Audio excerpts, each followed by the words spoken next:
کربلا کو آپ بھی اور ہم بھی بچپن سے سنتے آ رہے ہیں، پڑھتے آ رہے ہیں۔ کبھی ہم نے یہ بات محسوس کی کہ یہ کربلا کی جنگ کیوں ہوئی؟ کربلا کی جنگ کے پیچھے مقاصد کیا تھے؟ عزائم کیا تھے؟ کس مقصد کے لیے یہ جنگ ہوئی ہے؟ دنیا میں جنگ اسی دن سے شروع ہو گئی تھی جب دنیا کے اندر پہلا انسان زمین پہ اترا۔ دنیا میں پہلی جنگ ہوئی دو سگے بھائیوں کی جنگ، سب سے پہلی جنگ ہے یہ۔ آپس میں اختلاف ہوا، لڑائی ہوئی، اور ایک بھائی نے، سگے بھائی نے دوسرے بھائی کو قتل کر دیا۔ مقصد کیا تھا؟ آدم علیہ السلام کے سگے بیٹے ہیں دونوں، ایک حق پر تھا، ایک حق پر نہیں تھا۔ بھائی نے بھائی کو قتل کیا۔ مقصد یہ تھا کہ ایک بھائی اپنے دوسرے بھائی سے کچھ طلب کر رہا تھا اور وہ حق پر ہونے کی وجہ سے دینے سے انکار کر رہا تھا کہ یہ تیرا حق نہیں ہے۔ اس کے بعد دونوں بھائیوں میں جنگ ہوتی ہے اور ایک بھائی کو دوسرا بھائی قتل کر دیتا ہے۔ جو حق پر تھا اس کو قتل کر دیا، جو حق پر نہیں تھا وہ باقی رہا، لیکن رہا تو بڑا رسوا ہوا اور بڑی رسوائی میں اس کی زندگی گزری۔ حالانکہ جس کو قتل کیا، شہید کیا، تو اللہ نے اس کو عزت عطا کی۔ یہ پہلی جنگ تھی دنیا میں۔ کبھی جنگ ہوئی اسی زمین کے اوپر تخت کے لیے، کبھی جنگ ہوئی اس زمین کے اوپر عورتوں کے لیے، کبھی جنگ ہوئی اس زمین کے اوپر انسانی حقوق کے لیے، کبھی جنگ ہوئی اس زمین کے اوپر روٹی، کپڑا اور مکان کو حاصل کرنے کے لیے، کبھی جنگ ہوئی اس زمین پر عدل اور انصاف کو قائم کرنے کے لیے۔ جنگیں ہوتی رہی، لیکن جو جنگ کربلا ہے وہ حق اور باطل کی تمام جنگوں کا خلاصہ ہے، اور یہ جنگ کربلا کی نظریاتی جنگ ہے۔ آپ محسوس کریں اس کو، بالخصوص نوجوان بچے اور بچیاں اور میرے بھائی خاص طور پہ محسوس کریں، جس جنگ کے اندر جو تھا دونوں پارٹیاں چلی گئی۔ آج اگر ہم سے پوچھا جائے آپ کس کے ساتھ کھڑے ہیں، تو آپ جس کے مقصد کی حمایت کرتے ہیں آپ آج اسی کے فوجی ہیں۔ مثال کے طور پر بدر میں 313 تھے اور دوسری طرف 1000 کا لشکر تھا۔ 313 اللہ کے دین کی حمایت کے لیے آئے تھے اور وہ 1000 کا لشکر دین مٹانے کے لیے آیا تھا۔ اب اگر آپ سے پوچھا جائے کہ آپ جو ہیں کس کی فوج کے سپاہی ہیں، تو اگر آپ کے دل میں یہ جذبہ ہے کہ میں دین کی حمایت کرتا ہوں، تو گویا کہ آج آپ ان 313 نہتے سپاہیوں کے سپاہی ہیں، آپ ان کے ساتھ کھڑے ہیں۔ اور اگر کوئی آج بھی دین مٹانا چاہتا ہے تو پھر وہ مکے کے ان گنڈوں کے ساتھ ہے جو دین مٹانے کے لیے آئے تھے۔ یہی بات ہے۔ اور اب میں آپ سے پوچھنا چاہتا ہوں کہ کربلا کی جو جنگ ہے، ایک طرف یزید کی فوج ہے، دوسری طرف امام حسین ہے۔ ہم کس کے ساتھ کھڑے؟ اس وقت ہم کس کے ساتھ کھڑے؟ یاد رکھنا، آج انسان اپنے آپ کو حسینی کہتا ہے۔ جو بھی حسینی اپنے آپ کو کہتا ہے، میں اس سے کوئی اختلاف نہیں کرتا، کیونکہ میں نے کسی انسان کا دل چیر کر کے نہیں دیکھا کہ آپ حسینی ہیں کہ یزیدی ہیں، لیکن حکم ظاہر پر لگتا ہے۔ انسان کا ایک ظاہر ہوتا ہے۔ کوئی کہے میں اپنے باپ سے بہت پیار کرتا ہوں، لیکن اس کا باپ اگر کہے کہ بیٹا مجھے ایک گلاس پانی پلا دے، اور وہ بولے میرے پاس ٹائم نہیں ہے، اور پھر کہے میں اپنے باپ سے بہت پیار کرتا ہوں، تو آپ آخر اس پر کیا حکم لگائیں گے؟ اس کے بارے میں آپ کیا کہیں گے؟ آپ یہی تو کہیں گے نا اس کے بارے میں کہ یہ مکار ہے اور یہ مکر کر رہا ہے، یہ دغاباز ہے، یہ باپ سے محبت نہیں بلکہ بے وفائی کرتا ہے۔ میرے آقا صلی اللہ علیہ وآلہ وسلم کے پیارے دیوانوں، اب آئیے جنگ کربلا کو بھی ہمیں اس کا مطالعہ کرنا ہے، اور آج کی اس مختصر سی محفل میں ہمیں طے کرنا ہے ہم کس کے ساتھ کھڑے ہیں، ہم کس کے ساتھ کھڑے ہیں۔ اور آج جس کے ساتھ کھڑے ہو، قیامت کے دن اسی کے ساتھ اٹھو گے اور پھر اسی کے ساتھ آپ کا حشر و نشر ہوگا۔ آئیے، یقیناً آپ سب امام حسین کی بارگاہ میں خراج عقیدت پیش کرنے کے لیے آئے ہیں، لیکن ہم کھڑے کس کے ساتھ ہیں؟ ہمیں یہ بالکل جو ہے وہ نیوٹرل ہو کر کے اور بالکل انصاف پسندی کے ساتھ ہمیں محسوس کرنا ہوگا۔ آپ نے لوگوں کی عدالت میں کھڑے ہو کر تو لوگوں کے فیصلے دیکھے ہوں گے، لیکن آج اپنے ضمیر کی عدالت میں میں آپ سب کے ضمیر کو آواز دیتے ہوئے کہہ رہا ہوں، آج اپنے ضمیر کی عدالت میں خود کے کردار کو کھڑا کر کے ہمیں فیصلہ کرنا ہوگا کہ یزیدیت کے ساتھ ہو یا حسینیت کے ساتھ ہو۔ میرے پیارے آقا صلی اللہ علیہ وآلہ وسلم کے پیارے دیوانوں، پورے ہندوستان کے اندر یہ بات کہتا ہوں کہ لوگوں یزیدیت کی طرف نہ جاؤ بلکہ حسینیت کی طرف آؤ۔ تو لوگ کہتے ہیں کہ ہم سے بڑھ کر حسینی کون ہوگا؟ ہم تو ماہ محرم میں 10 دن کے جلسے کرتے ہیں، بڑے بڑے خطبہ کو بلاتے ہیں، بڑے بڑے مقررین کو بلاتے ہیں، سادات کرام کو بلاتے ہیں، علماء کرام کو بلاتے ہیں، اور ہم لاکھوں روپے خرچ کر دیتے ہیں۔ ہم لوگ شربت بھی بناتے ہیں، ہم لوگ کھچڑے کی نیاز بھی کرتے ہیں، یہ دیکھو یا حسین حق حسین کے نعرے بھی لگاتے ہیں، اور آپ کہہ رہے ہیں کہ آپ کھڑے کس کے ساتھ ہیں؟ میں آپ سے صرف اتنا کہنا چاہتا ہوں، ایک جنگ ہے، اور وہ جنگ کیوں ہوئی ہے؟ یہ جنگ کربلا کی نظریاتی جنگ ہے۔ اس نظریاتی جنگ میں آپ کس کے ساتھ کھڑے ہیں؟ آج بھی یزیدیت کے سپاہی بھی موجود ہے، حسینیت کے سپاہی بھی موجود ہے، یزید کے حامی بھی موجود ہے، امام حسین کے حامی بھی موجود ہے۔ اب آئیے یہ نظریات کیا ٹکرائے تھے؟ ویسے تو آپ دیکھیں گے کہ پوری دنیا میں ہم کہتے ہیں کہ جنگ یزید اور امام حسین کے درمیان ہوئی، لیکن میدان میں تو یزید موجود نہیں تھا۔ اللہ اکبر! حالانکہ فوج بھیجنے کا حکم جو ہے وہ یزید ہی کی طرف سے تھا، یہ ساری گندگی یزید ہی کی طرف سے تھی، اور امام علی مقام یزید ہی کے خلاف کھڑے ہوئے تھے، لیکن وہ نظریات کیا تھے؟ تو اب آئیے تھوڑا سا ہلکا سا اس کا جائزہ لیتے ہیں۔ یزید یہ چاہتا تھا کہ اسلام تو رہے، یعنی اسلام رہے، مگر اسلام کا صرف نام باقی رہے، روح اسلام ختم ہو جائے۔ روح اسلام کیا ہے؟ اسلام کی روح کیا ہے؟ اب آئیے ذرا دیکھیں۔ اللہ اکبر! میں دونوں نظریات ساتھ ساتھ پڑھوں گا، اور اس کے بعد میں کسی کو کچھ نہیں کہوں گا، صرف اتنا کہوں گا، آواز دو اس محفل حسین میں اپنے ضمیر کو کہ تم یزیدی ہو گئے ہو یا حسینیت پر ہو۔ اللہ اکبر! روح اسلام یزید مٹانا چاہتا ہے۔ یزید کا نام بھی تو اللہ اکبر مسلمانوں کی طرح ہے، یزید کا نام مسلمانوں کی طرح۔ یزید بھی اپنے آپ کو مسلمان کہتا تھا، بلکہ صرف وہ مسلمان ہی نہیں کہتا تھا، اپنے آپ کو مومنوں کا امیر کہتا تھا کہ میں مومنوں کا امیر ہوں، مسلمانوں کا امیر ہوں، مسلمانوں کا قائد ہوں۔ مگر یاد رکھنا، خود ساختہ لوگوں کا قائد بننے والا کبھی قائد نہیں ہو سکتا۔ دنیا جسے قائد کہتی ہے وہ قائد ہوتا ہے۔ اللہ اکبر! میرے آقا صلی اللہ علیہ وآلہ وسلم کے دیوانوں، امیر جسے دنیا کہے وہ امیر ہوتا ہے۔ اللہ اکبر! دنیا جسے مقتدی کہے وہ مقتدی ہوتا ہے، دنیا جسے پیشوا کہے وہ پیشوا ہوتا ہے۔ اب آئیے، اللہ اکبر! روح اسلام کیا ہے؟ تو پیغمبر اسلام مصطفیٰ جان رحمت صلی اللہ علیہ وآلہ وسلم نے کیا پیش کیا تھا؟ حضور علیہ السلام کی تعلیم یہ تھی۔ اب توجہ کرنا، روح اسلام، تعلیمات اسلام، محمد الرسول اللہ کی تعلیمات کیا تھی؟ میرے آقا علیہ السلام نے فرمایا کہ کسی کالے کو کسی گورے پر کوئی فضیلت نہیں، کسی گورے کو کسی کالے پر کوئی فضیلت نہیں، کسی عربی کو کسی عجمی پر کوئی فضیلت نہیں، کسی عجمی کو کسی عربی پر کوئی فضیلت نہیں۔ اللہ اکبر! محمد الرسول اللہ کی محفل میں جہاں مالدار ابو بکر صدیق بیٹھا کرتے تھے، وہیں غلام سیدنا بلال حبشی کے لیے برابر میں جگہ ہوا کرتی تھی۔ اللہ کے رسول علیہ السلام کے دور اقدس میں جہاں مالدار سیدنا فاروق اعظم عرب کا سردار بیٹھتا تھا، وہیں پر حضرت سیدنا عمار ابن یاسر جیسا بظاہر غریب اور مفلس بھی انہی کے برابر میں بیٹھا کرتے تھے۔ میرے آقا علیہ الصلوۃ والتسلیم کے پیارے دیوانوں، اس کے بعد آپ دیکھیں، یزید چاہتا تھا کہ روم عیسائی اور یہودیوں کی طرح قانون بنے۔ کیا قانون بنے؟ امیر الگ ہوں، غریب الگ ہوں، کالے الگ ہوں، گورے الگ ہوں، عربی الگ ہوں، عجمی الگ ہوں۔ بلکہ ایک بات آپ کو بتاؤں، یہ رسول اللہ صلی اللہ علیہ وآلہ وسلم کی تعلیم کا اثر تھا، میرے آقا علیہ السلام کی محنتوں کا اثر تھا، میرے آقا علیہ السلام کی کوششوں کا اثر تھا کہ جب سیدنا فاروق اعظم تخت خلافت پر بیٹھے اور آپ خلیفہ ہوئے، اور آپ کے دور میں جب بیت المقدس فتح ہوا، جب بیت المقدس کو فتح و نصرت نصیب ہوئی، تو جو ہے وہ بیت المقدس کی چابیوں کے لیے سیدنا فاروق اعظم کو بیت المقدس بلایا گیا۔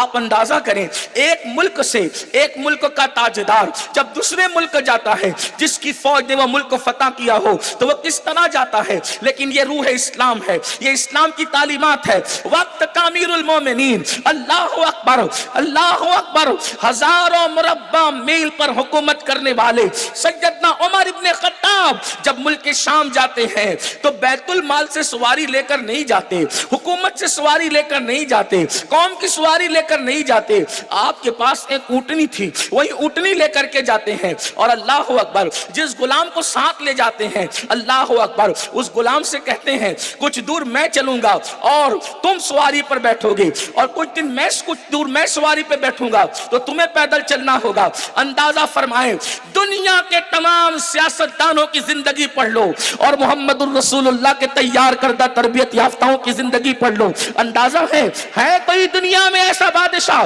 ہے کوئی دنیا میں ایسا مالدار کہ جو اپنی سواری پر اپنے غلام کو بٹھا کر نکیل پکڑ کے چلتا ہو؟ یہ محمد الرسول اللہ کی تعلیمات کا نتیجہ تھا، یہ مصطفیٰ جان رحمت کی تعلیمات کا نتیجہ تھا۔ اللہ اکبر۔ آپ نے یہ واقعہ بار بار سنا ہوگا، لیکن میں واقعہ نہیں بتا رہا ہوں، صرف اشارہ دینا چاہتا ہوں۔ آپ مجھے بتاؤ، پھر جب بیت المقدس آیا، خدا کا کرنا کہ غلام سواری پر تھا اور ہزاروں مربع میل پر حکومت کرنے والے فاروق اعظم اس کی نکیل پکڑ کر چل رہے تھے۔ یہ منظر بھی مقدس والوں نے دیکھا، اور پھر آپ جانتے ہیں امیر المومنین کے بدن پر پیون کا لباس تھا، پھٹے ہوئے موزے تھے، جب بیچ میں پانی کا نالا آیا وہ موزے اتارے اور کندھے پہ ڈالے تو دوسرے جو نوجوان صحابہ تھے وہ آپس میں باتیں کر رہے تھے کہ امیر المومنین کیا کر رہے ہیں، یہ اتنی انتظار ہو رہا ہے، استقبال کے لیے لوگ کھڑے ہیں، پورے کر و فر کے ساتھ آنا چاہیے تھا، یہ کیسے آ گئے؟ اور وہ بھی پھٹے ہوئے جوتے پیر میں تھے تو پھٹے نظر نہیں آتے تھے، اتار کر کندھے پہ ڈالا تو پھٹے ہوئے جوتے نظر آ رہے ہیں۔ بہرحال فاروق اعظم آئے تو نوجوان صحابہ نے کہا امیر المومنین کیا کیا آپ نے؟ یہ لوگ آپ کو کس شان سے دیکھنا چاہتے تھے، آپ کیسے آئے؟ تو آپ نے کنکریاں اٹھائی اور کنکریاں اٹھا کر کے پھینک کر کے ان کی طرف مارا، اور مار کر فرمایا ابھی اللہ کے رسول کو پردہ فرمانے چند سال بھی نہیں ہوئے اور تم دنیا دار ہو گئے۔ یاد رکھو، جوتے، موزے، کپڑے اور سواری کی وجہ سے ہمیں عزت نہیں ملی ہے، ہمیں عزت اگر ملی ہے تو محمد الرسول اللہ کی غلامی کی وجہ سے۔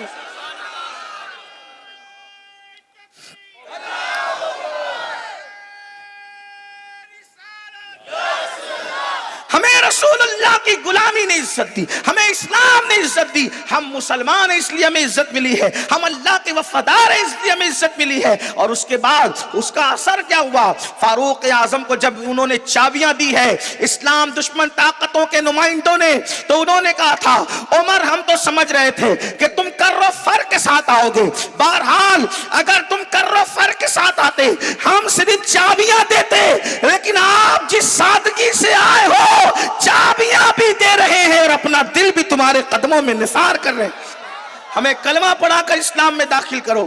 یہ تھی اسلام کی تعلیمات۔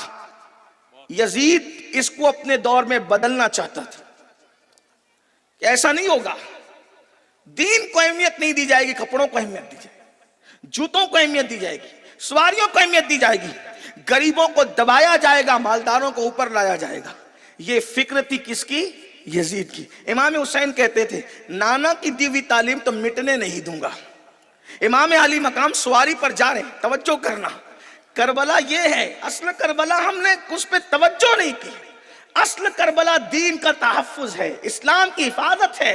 نظریات کی اس جنگ میں کس کے ساتھ کھڑے ہو غور کرو۔ امام علی مقام سواری پر جا رہے ہیں اور کچھ غریب لوگ روڈ کے کنارے بیٹھ کر کے غریب لوگ کھانا کھا رہے ہیں، وہ کہتے ہیں امام ادھر آئیے، ہم کھانا کھا رہے ہیں، آپ بھی کھائیے۔ امام سواری سے اتر جاتے ہیں، ان کے ساتھ بیٹھ کر کچھ لقمے لیتے ہیں اور لے کر کے آنکھ میں آنسو آتے ہیں، فرماتے ہیں کہ غریبوں کے ساتھ بیٹھنا یہ میرے نبی کی، میرے نانا کی سنت ہے، تمہارا مجھے کھانے کی حاجت نہ تھی، توجہ کرنا، مجھے کھانے کی حاجت نہ تھی، لیکن میں اگر ایسے ہی چلا جاتا تو تم سمجھتے کہ غریبوں کا اپمان کیا، غریبوں کی بے عزتی کی اور تمہارا دل ٹوٹتا، تمہارا دل نہ ٹوٹے اس لیے میں رک گیا اور تمہارے ساتھ بیٹھ کر کے کھانا کھایا۔ اور اب پھر کہتے ہیں میں نے تمہاری دعوت قبول کی اور تمہارا کھانا کھایا، اب تم میری دعوت قبول کرو اور تم میرے گھر دسترخوان پہ آ کے کھانا کھاؤ۔ دیکھو یہ فکر تھی امام حسین کی۔ ہم اس معاملے میں کس کے ساتھ کھڑے ہیں؟ یزیدیت پر ہو یا حسینیت پر؟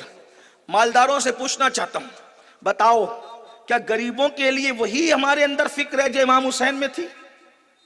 اگر چھوٹا بھائی غریب ہو، بڑا بھائی غریب ہو تو دوسرا بھائی اپنے غریب بھائی کا تعارف بھی نہیں کراتا لوگوں سے کہ یہ میرا بھائی ہے۔ یعنی شربت پلا کر فکر یزید، میں شربت پلانے کا منکر نہیں ہوں، میں تو اس کی تبلیغ کرتا ہوں کہ پلاؤ امام کے نام، لیکن کیا غریب رشتہ داروں کا وہ خیال ہے؟ غریبوں کے بارے میں وہ درد مند دل ہے. آپ بتائیں, ولیمے کی شادی ہوتی, توجہ کرنا, مسلمانوں کی فکر کیا بدلی. یزیدیت کی فکر قبول کی ہے.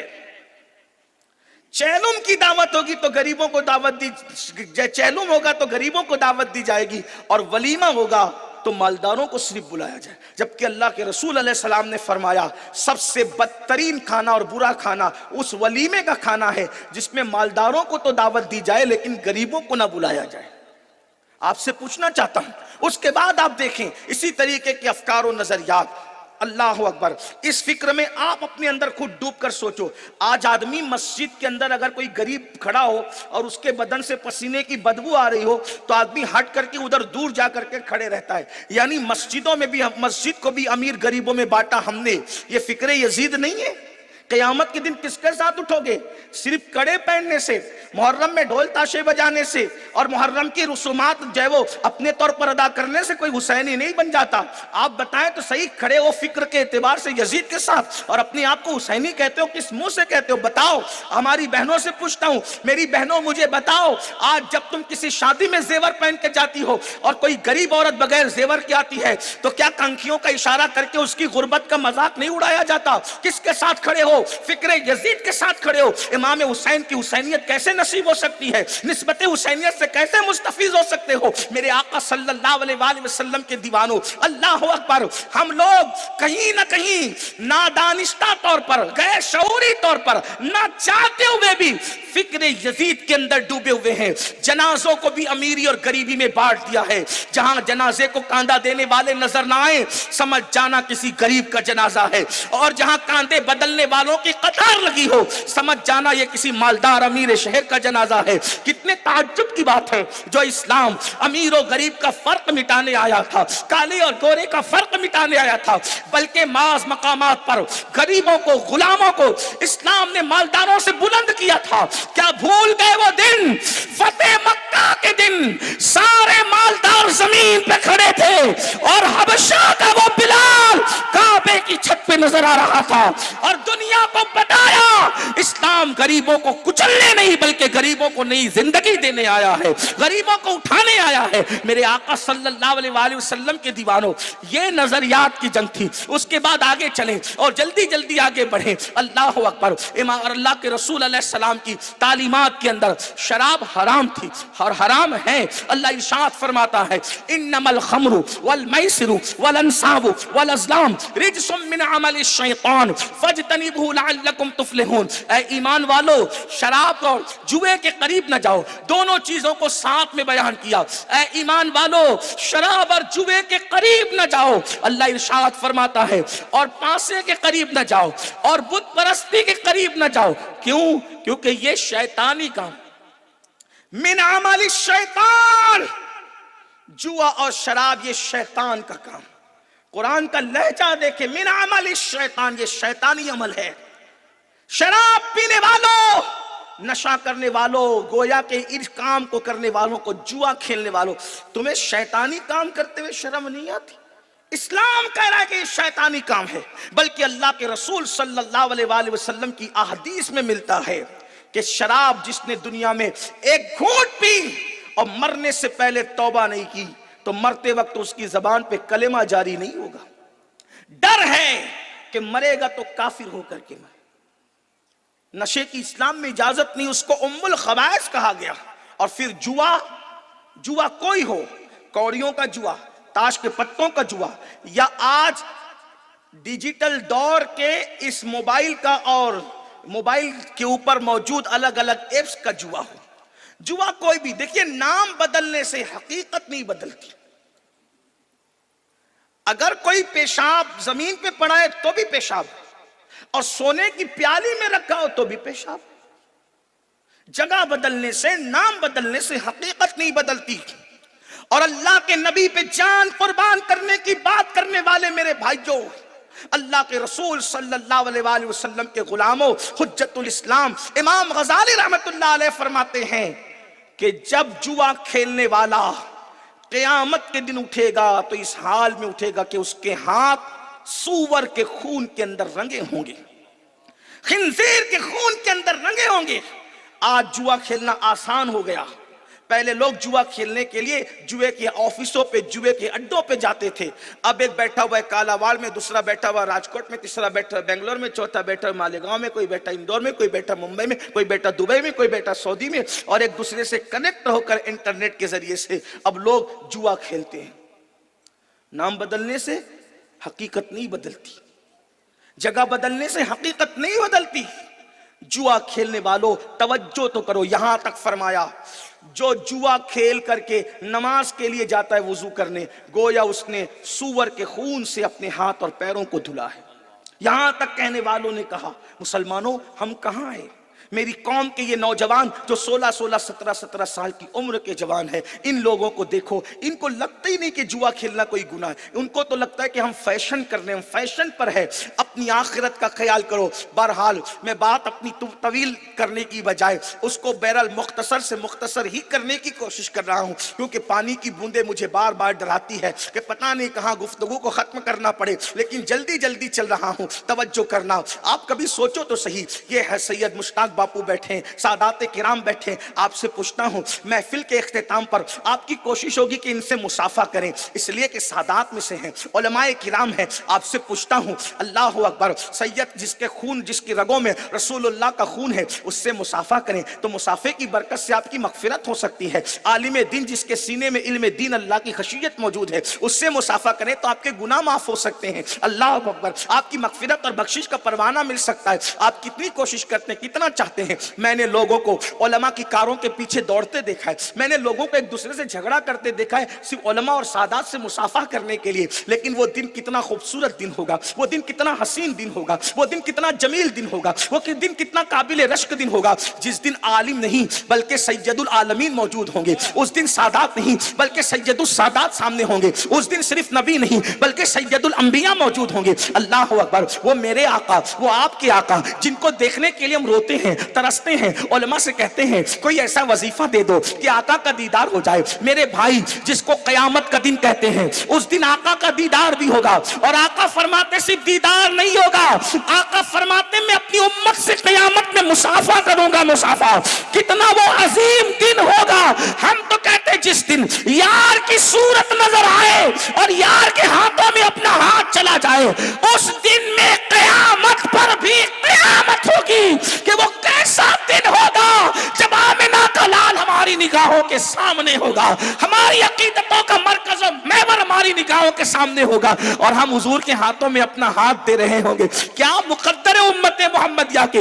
مگر پوچھنا چاہتا ہوں، جنہوں نے دنیا میں جوا کھیلا ہوگا، شراب کی بوتلیں ہاتھ میں لی ہوگی، نشے کا عادی ہوگا، ان کے ہاتھ تو سور کے خون میں رنگے ہوں گے. بتاؤ اگر کیچڑ میں ہاتھ بھرے ہوں، کیچڑ میں، تو کیچڑ میں بھرے ہوئے ہاتھ سے آپ سیدوں سے اور علماء سے مصافحہ کرنے کی ہمت نہیں کر سکتے، تو جن کے ہاتھ قیامت میں سور کے خون میں بندھے، خنزیر کے خون میں بھرے ہوئے ہوں گے، وہ کس طریقے سے مصافحہ کریں گے سید العالمین سے. تو اللہ کے رسول علیہ السلام کی تعلیم یہ تھی. اور یزید، میں کوئی یزید پہ الزامات نہیں لگا، کچھ لوگوں کو ایسا لگتا ہے کہ ہم لوگ یزید پہ الزام لگاتے. البدایہ والنہایہ اٹھا کر دیکھیں، تاریخ کامل اٹھا کر دیکھیں، اس طریقے سے تاریخ ابن خلدون اٹھا کر دیکھیں، تاریخ طبری اٹھا کر دیکھیں، آپ تاریخ کی کتاب اٹھا کر دیکھیں، بزرگوں کی کتاب اٹھا کر دیکھیں. یزید اس شرابی اور نشیڑی انسان کا نام ہے جس نے سفر حج میں بھی شراب نہیں چھوڑی. جب اس کو حج کے لیے گھر سے بھیجا گیا کہ جا حج تو کر لے، تو اس نے اپنے دوستوں کے ساتھ حج کے سفر میں بھی شراب پی.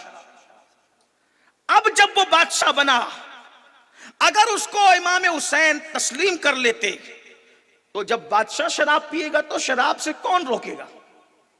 لوگ کہتے ہیں کہ ہندوستان کو نشہ مکت کرو. ہم بھی کہتے ہیں ہمارا خواب ہے کہ ہمارا پیارا بھارت نشہ مکت ہو. اور ہم تو لوگوں کو یہی کہتے ہیں کہ جس دن ہندوستان نشہ مکت ہوگا، اس دن ہندوستان تمام ممالک سے آگے جائے گا. یورپ ہندوستان کی غلامی کرنے پہ مجبور ہوگا جس دن ہندوستان نشہ مکت ہوتا. کیوں نہیں؟ کیونکہ جو پارلیمنٹ میں بیٹھتے ان میں بہت سارے لوگ شراب پیتے. کون پیتا ہے مجھے ان کے نام نہیں پتا، لیکن اتنا ضرور جانتا ہوں جو لوگ ملک کے تحفظ کے لیے کھڑے ہیں ان میں بہت سے لوگ، سب پیتے ہیں ایسا نہیں کہہ رہا ہوں، بہت سے لوگ شراب پیتے ہیں. جو وردیاں پہن کر شراب کی دکانوں پہ تالا لگانے کے لیے جا رہے ہیں، ان میں بہت سے لوگ شراب پیتے ہیں. تو روکنے والا جب خود گندگی کرے گا تو روک نہیں سکے گا، روکنے میں کامیاب نہیں ہو سکے گا. اسلام یہ نہیں کہتا خود کیچڑ میں بھرے رہو اور دوسروں کو پاک کرو. اسلام یہ کہتا ہے لما تقولون ما لا تفعلون، وہ کیوں کہتے ہو جس پہ تم خود عمل نہیں کرتے. اسلام تو یہ کہتا ہے پہلے عمل کر کے دکھاؤ اس کے بعد بول، اس لیے کہ اسی میں اثر ہوتا ہے جو عمل کر کے بعد بولا جاتا ہے. ورنہ کیا وجہ تھی کہ حضرت عیسیٰ تو پیدا ہوتے ہی کہتے ہیں انی عبداللہ آتانی الکتاب، اللہ نے مجھے کتاب دی، میں اللہ کا بندہ اور اللہ کا رسول ہوں. عیسیٰ جھولے سے اعلان کرتے کہ میں اللہ کا رسول ہوں، لیکن محمد الرسول اللہ 40 سال کے بعد کیوں اعلان کرتے ہیں؟ جب عیسیٰ اعلان کر سکتے ہیں جھولے سے تو جانے عیسیٰ تو اور زیادہ اعلان کر سکتے تھے. حکمت کیا تھی 40 سال کے بعد اعلان کرنے کی؟ تو حکمت بہت ساری میں یہ بھی تھی کہ محبوب 40 سال کے پہلے قرآن پہ عمل کر کے دکھا دو اور 40 سال کے بعد قرآن پڑھ کے دکھا دو. پہلے عمل کیا، مکے والوں کو دکھایا کہ حضور کا ایک لمحہ بھی قرآن کے خلاف نہیں ہے. تو یزید تخت پر بیٹھنا چاہتا تھا. امام نے کہا میں قبول نہیں کروں گا اس کو جو شراب پیتا ہے، جو شرابی اس کو قبول نہیں، کیونکہ جو خود شراب پیتا ہے وہ قوم کو کیسے شراب سے روکے گا. اور امام حسین کی فکر یہ تھی کیونکہ ان کے بابا نے کہا تھا، توجہ کرنا، ان کے بابا نے کہا تھا کہ کسی کنویں میں شراب چلی جائے، کسی کنویں میں شراب چلی جائے، پھر وہ کنواں سوکھ جائے، اس پر گھاس اگے، تو مولا علی کہتے ہیں اس پر اگی ہوئی گھاس پر میں اپنے گھوڑے کو چرانا نہیں چاہتا. آپ غور فرمائیں، یہ شراب سے نفرت کا اظہار تھا اسلام میں. صحابہ کرام نے شراب حرام ہونے کے بعد شراب کے ان برتنوں کو بھی توڑ دیا تھا، ان برتنوں کو توڑ دیا تھا جس میں پہلے وہ شراب پیتے تھے. حالانکہ وہ برتن تو ناپاک نہیں تھے، دھونے کے بعد پاک ہو گئے تھے. اس کو کیوں توڑا تھا؟ اس لیے کہ جس میں پہلے شراب پیتے تھے اب اس کے بعد دودھ بھی نہیں پیئیں گے، اس میں شربت بھی نہیں پیئیں گے. شراب سے اتنی نفرتوں کا اظہار کیا تھا. تو یزید جو ہے وہ شراب کو پرموٹ کرنا چاہتا تھا. بلکہ بعض بزرگوں نے اپنی کتابوں میں لکھا ہے کہ یزید کہتا تھا کہ اگر دین محمدی میں شراب پینا حرام ہے تو چلو عیسائی بن کر کے شراب پی لیتے ہیں. اس طرح کے وہ شعر پڑھا کرتا تھا. یہ شعر کہاں تک معتبر ہے یہ تو محققین بیان کریں گے، لیکن کتابوں میں اس طرح کی باتیں موجود ہیں. اس نے کیا کہا؟ دین محمدی میں اگر شراب حرام ہے تو چلو کتابی بن کے عیسائی بن کے شراب پی لیتے ہیں. اور وہ شراب پیتا تھا. اب آپ سے پوچھتا ہوں، امام حسین شراب کے خلاف کھڑے، امام حسین نشے کے خلاف کھڑے اور یزید یہ نشے کی حمایت میں کھڑا ہے. آپ کس کے ساتھ ہو؟ اگر آپ کے گھر میں شراب کی بوتلیں رکھی ہوئی ہے تو قیامت کے دن پھر یزید کے ساتھ اٹھنے کے لیے تیار ہو جاؤ، قیامت کے دن یزید کے ساتھ کھڑے ہونے کے لیے تیار ہو جاؤ. ہے ہمت اس جہنمی کتے کے ساتھ کھڑے ہونے کی؟ آج ہمارے معاشرے میں یزید نام سے بڑی کوئی گالی نہیں سمجھی جاتی. اس کی وجہ یہ ہے اگر کسی کو یزید کہہ دو تو لوگ کہتے ہیں مولانا مجھے یزید کا، دیکھو مجھے یزید کا. بلکہ آپ کو بتاؤں یزیدیوں کو بھی آج یزیدی اور یزید کہہ دو تو وہ لوگ بھی اپنے لیے گالی سمجھتے، اچھا نہیں سمجھتے. آپ سے پوچھنا چاہتا ہوں مسلمانوں یہ نظریات کی جنگ میں کس کے ساتھ کھڑے ہو؟ میں تو اپنے جوانوں سے کہتا ہوں اور ان سے کہتا ہوں اللہ نے یہ زمین کے اوپر زندگی دی ہے، اللہ کے بندو اتنی غفلت مت کرو، اللہ کے بندو اتنی آوارگی مت کرو، اللہ کے بندو اتنا دور مت جاؤ اسلام سے. ایک دن موت ہے، موت، ایک دن مرنا ہے، مرنا ہے. کب تک جرائم کرو گے؟ کب تک جرائم کرو گے؟ کب تک اپنے آپ پہ ظلم کرو گے؟ کب تک اللہ کی نافرمانی کرو گے؟ کب تک اللہ کی حدود کو توڑو گے؟ کب تک اللہ کی شریعت کے ساتھ کھلواڑ کرو گے؟ مسلمانوں ایک دن روح کا رشتہ جسم سے ٹوٹ جائے گا، اللہ کی عدالت میں کھڑے ہونا پڑے گا. یہ جسم موٹا تازہ خوبصورت نرم و نازک جسم یہ قبروں کے اندر کیڑوں کی غذا بنیں گے. آپ سے پوچھتا ہوں حسینی کہلا کر فکر یزید کے ساتھ کون کھڑا ہے؟ اپنے آپ میں ڈوب کر سوچے. میں کسی کو یزیدی کہنے نہیں آیا، میرے اندر اتنی جرت بھی نہیں ہے، لیکن اپنے آپ میں ڈوب کر سوچو. اقبال نے کہا تھا اپنے من میں ڈوب کر پاجا سراغ زندگی، تو اگر میرا نہیں بنتا نہ بن اپنا تو بن. یزید کی فکر کیا تھی؟ یزید چاہتا تھا حرام کو حلال، حلال کو حرام، پاکی ناپاکی مکس کرنا چاہتا تھا. اس کے یہاں حرام کا کوئی تصور نہیں تھا، حلال و حرام کا کوئی قانون نہیں تھا، کسی کا بھی مال کھا جانا. بلکہ آپ کو بتاؤں یزید کے کردار پر جنہوں نے کتابیں لکھی انہوں نے یہاں تک لکھا، کہاں تک انصاف کیا یہ تو وہ جانے، لیکن یزید کا کردار یہاں تک بیان کیا گیا کہ وہ اپنی سوتیلی ماں پر تک پاپ کی نظر ڈال چکا تھا. آپ غور کریں، امام حسین یوں ہی نہیں کھڑے ہوئے تھے. ماں کا درجہ کتنا مقدس ہوتا ہے یہ ماں رکھنے والے جانتے. اگر سگی ماں تو سگی ماں ہے، اگر باپ کوئی اور عورت سے نکاح کر لے تو اس ماں کا بھی ایک تقدس ہوتا ہے ہمارے مذہب کے اندر، اس ماں کا بھی ایک مقام ہوتا ہے ہمارے مذہب کے اندر. اس کو ماں ہی کہا جاتا ہے، اس کے ساتھ ماں جیسا سلوک ہی کیا جاتا ہے. لیکن آپ سے پوچھتا ہوں، اس یزید کی گندگی کا اندازہ کرو کہ جو عورتوں پر اتنا لالچی اور اتنا پاپی تھا، جس نے اپنی سوتیلی ماں پر تک پاپ کی نظر ڈالی. حالانکہ خواجہ حسن نظامی جیسے لوگوں نے تو اس سے بہت بڑھ کے لکھا، میں اس کو بیان نہیں کرتا، لیکن جو محتاط محققین نے لکھا اتنا ہی کہہ کے گزرنا چاہتا ہوں کہ وہ اس نے نظر ڈالی پاپ کی. ورنہ دوسرے محققین نے تو کچھ اور بھی لکھا، انہوں نے تو سوتیلی ماں کے ساتھ زنا تک کی بات لکھی. میں وہ نہیں کہتا، لیکن اتنا ضرور کہتا ہوں کہ اس کی گندگی کتنی تھی، یعنی وہ زنا کا کتنا عادی تھا، وہ زنا کا کس قدر جو ہے وہ دل ڈالا تھا، وہ عورتوں کا کس قدر جو ہے وہ عیاش تھا، کس طرح اس کے اندر آوارگی تھی کہ وہ یہ سب گندگی کرنا چاہتا تھا.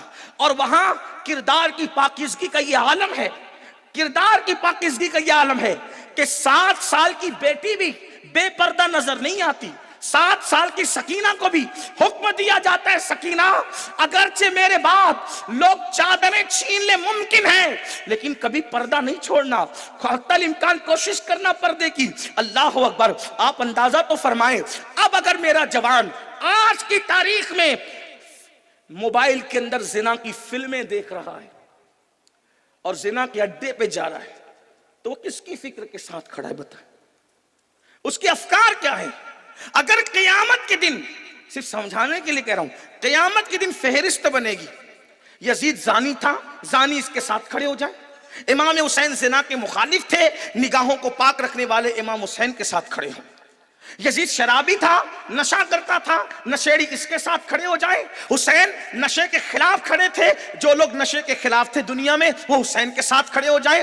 یزید عورتوں پہ پاپ کی نظر ڈالتا تھا تو لوگ پاپ کی نظر ڈالنے والے یزید کے ساتھ کھڑے ہوں. اور امام حسین نگاہوں کے تقدس کی دعوت دیتے تھے، نگاہوں کو کنٹرول کرنے والے امام حسین کے ساتھ کھڑے ہوں. یزید اللہ اکبر لوگوں کا مال ہڑپ کر جاتا تھا، اس نے لوگوں کی بڑی بڑی پراپرٹیاں ہڑپ کی تھی بادشاہ بننے کے بعد. یہ کوئی الزام نہیں، پھر کہتا ہوں اپنے ایک ایک جملے کا ذمہ دار ہوں. میں یزید کے حوالے سے جو کہنا ہوں ثابت کر سکتا ہوں. کوئی میرے ساتھ بیٹھ کے بات کرنا چاہے تو میں بالکل اس کے پاس حوالے رکھ سکتا ہوں. لیکن ایک بات کہوں، اس نے لوگوں کی پراپرٹیاں ہضم کی، اس نے لوگوں کا مال ہڑپ کیا، اس نے لوگوں پر جو ہے وہ ظالمانہ طور پر معاذ اللہ لوگوں پر ناجائز ٹیکس لگائے، لوگوں کے مال کی پرواہ نہیں کی. اگر یہ کہا جائے لوگوں کا مال ہڑپ کرنے والے جو یزید کا طریقہ ہے وہ یزید کے ساتھ کھڑے ہوں، اور انصاف اور عدل کرنے والے وہ حسین جو لوگوں کے مال ہڑپ کرنے کے خلاف یزید سے جنگ کی ہے وہ امام حسین کے ساتھ کھڑے ہوں. ماں باپ کا نافرمان یزید تھا،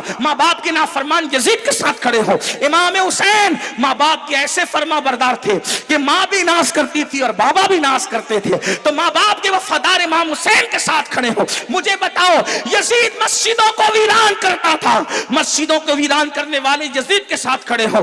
امام حسین نے پورا گھر کے گھر لٹا کر خدا کی مسجدوں کو قیامت تک آباد کر دیا، تو مسجد آباد کرنے والے امام حسین کے ساتھ کھڑے ہوں. قسم سے بتانا ایمان والو، دھڑکتے ہوئے دل پہ ہاتھ رکھ کے بولو، تمہیں کس کے ساتھ کھڑا کیا جائے؟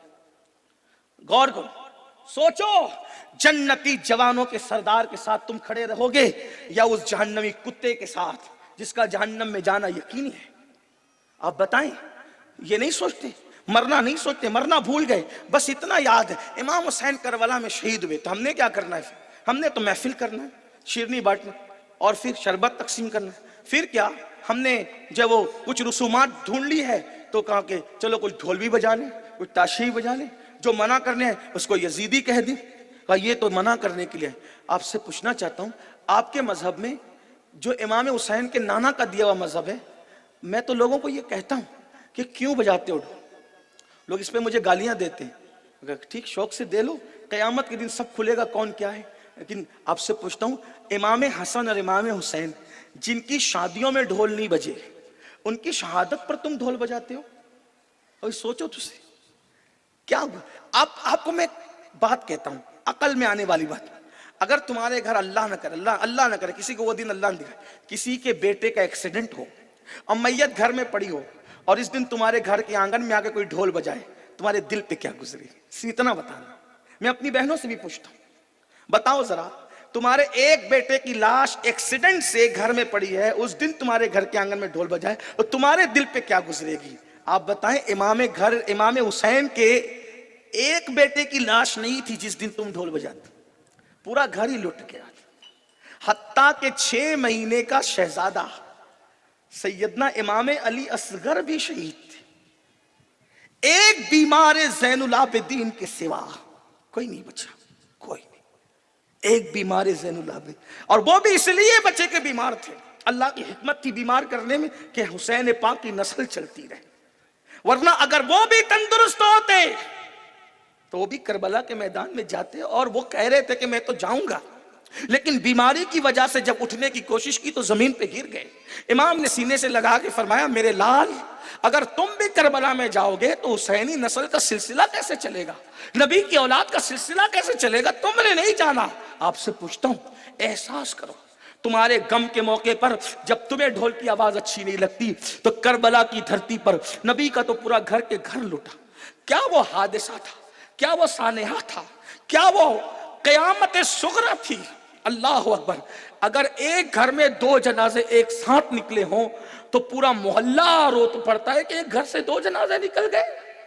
باپ بیٹے کا جنازہ ایک ساتھ نکل گیا، لیکن وہاں تو 72 کے 72 جنازے ایک ساتھ. زمین کے اوپر پورے گھر کے شہزادوں کا جنازہ ایک ساتھ اٹھتے ہوئے میدان کربلا کے سوا کسی نے دیکھا؟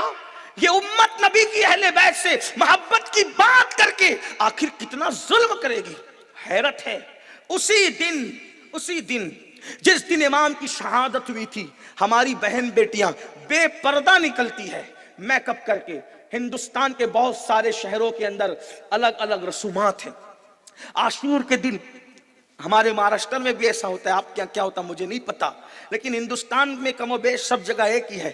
میک اپ کر کے، توجہ کر، میک اپ کر کے سج سنور کے بے پردہ عورتیں نکلتی عاشور کے دن. کہاں وہ جا رہی ہیں؟ کچھ دیکھنے کے لیے میلوں میں جا رہی ہے. آپ سے پوچھتا ہوں، اس دن اللہ والوں کا حال یہ تھا کہ وہ امام کی شہادت یاد کر کر کے روتے روتے آنکھیں سجا لیتے تھے. امام پاک کی شہادت کو یاد کر کر کے روتے تھے ان کی محبت میں. ہمارے یہاں ماتم نہیں، لیکن محبت حسین میں آنسو تو بہاتے تھے ہمارے بزرگ. اور شہادت حسین سن کر حدیث اٹھا لیں، شہادت امام حسین سن کر سب سے پہلے جس نے آنسو بہائے وہ ذات محمد الرسول اللہ کی ذات. امام علی مقام کی ولادت ہوئی، جیسی ولادت ہوئی حضور نے کان میں اذان پڑھی، گھٹی دی اپنے. اور امام حسین کا مقدر بھی کیا ہے کہ رسول اللہ نے خود اذان پڑھی. حضور علیہ السلام نے امام حسن، امام حسین، سیدہ زینب کے کانوں میں اللہ کے رسول علیہ السلام نے خود اذان پڑھی. آقا نے اذان پڑھی اور اذان پڑھنے کے بعد گھٹی دی. گھٹی کس کو کہتے ہیں؟ یعنی کوئی میٹھی چیز بچوں کے منہ میں ڈالی جاتی ہے برکت کے لیے، ہے نا، اس کو گھٹی کہتے ہیں. اور جب گھٹی دیتے ہیں تو طریقہ یہ ہے کہ کسی بڑے بزرگ کو بلاتے ہیں، تو جو گھٹی دیتا ہے تو وہ گھٹی دینے والے کا کردار گویا اس کے اندر منتقل ہو جائے، اس لیے گھٹی دیتے ہیں. امام علی مقام کو جو گھٹی دی گئی وہ شہد کی گھٹی نہیں تھی، کھجوروں کی گھٹی نہیں تھی. اللہ کے رسول نے اپنی زبان امام حسین کے منہ میں ڈال دی. حضور علیہ السلام نے اپنی زبان منہ میں اس لیے کہ وہ شہد کی کیا حیثیت ہے، شہد کتنا میٹھا ہو سکتا ہے جو رسول اللہ کی زبان میں میٹھاس ہے. آپ شہد کو 1 کلو شہد کو ایک ڈرم میں ڈالیں تو پانی میٹھا نہیں ہوگا، لیکن یہ رسول اللہ کے دہن مبارکہ کی چاشنی ہے کہ رسول اللہ نے لعاب دہن کھاری کنویں میں ڈالا تو قیامت تک کے لیے وہ کھارے کنویں اب تک میٹھے نظر آتے. یہ میٹھاس تھی. تو شہد کی کیا حیثیت تھی زبان نبوت کے سامنے، حضور کے دہن مبارک کے سامنے، مگر حضور نے لعاب نہیں ڈالا. کوئی کہہ سکتا ہے امین القادری اور بچوں کو بھی تو حضور نے لعاب چٹایا. میں نے کہا یہی تو خاص بات ہے، اوروں کو بھی چٹایا میں مانتا ہوں، اور ان کی بھی عزت ہمارے سراخوں پر ہے، وہ بھی بچے شان والے جن کو لعاب چٹایا، لیکن اوروں کو نکال کر چٹایا. لیکن جب حسن و حسین کی باری آئی تو نکال کر نہیں چٹایا، فرمایا پوری زبان ان کے منہ میں دے دیا، اور حسین نبی کی نانا کی زبان ایسے چوسنے لگے جیسے بچہ ماں کا دودھ چوسا کرتا ہے۔ میں تو یہ سوچتا ہوں پتہ نہیں زبان کے ذریعے سے اپنے سینے سے کیا کیا رسول اللہ نے دیا، اور لینے والے حسین نے کیا کیا دیا، حضور کے سینے سے حضور نے کیا کیا دیا۔ لیکن جب یہ چیز ہو گئی تو اللہ کے رسول علیہ السلام جب مولا حسین کو اپنے گود میں لیے ہوئے تھے تو جبریل امین آئے، عرض کی یا رسول اللہ یہ آپ کا بیٹا حسین، آپ کی بیٹی کا بیٹا، آپ کا بیٹا حسین، اسے آپ کی امت کے کچھ لوگ کربلا میں بھوکا اور پیاسا شہید کر دیں۔ یہ پہلی شہادت پڑھی گئی امام حسین کی حیاتی میں، ولادت کے دن پڑھی گئی پہلی شہادت، شہادت حسین پہلی بار۔ اور کس نے پڑھا شہادت حسین پہلی بار؟ کس نے پڑھا؟ سید الملائکہ جبریل امین نے پڑھا۔ اور سب سے پہلے کس نے سنا؟ سید الانبیاء محمد رسول اللہ نے سنا۔ حضور نے سنا، جبریل کہنے آقا توجہ کریں، آپ نے سنا ہوگا لیکن اس کی طرف آپ کی توجہ دلانا چاہتا ہوں۔ یہ آپ کے شہزادے حسین کو آپ کی امت شہید کر دی، بھوکا پیاسا شہید کرے گی۔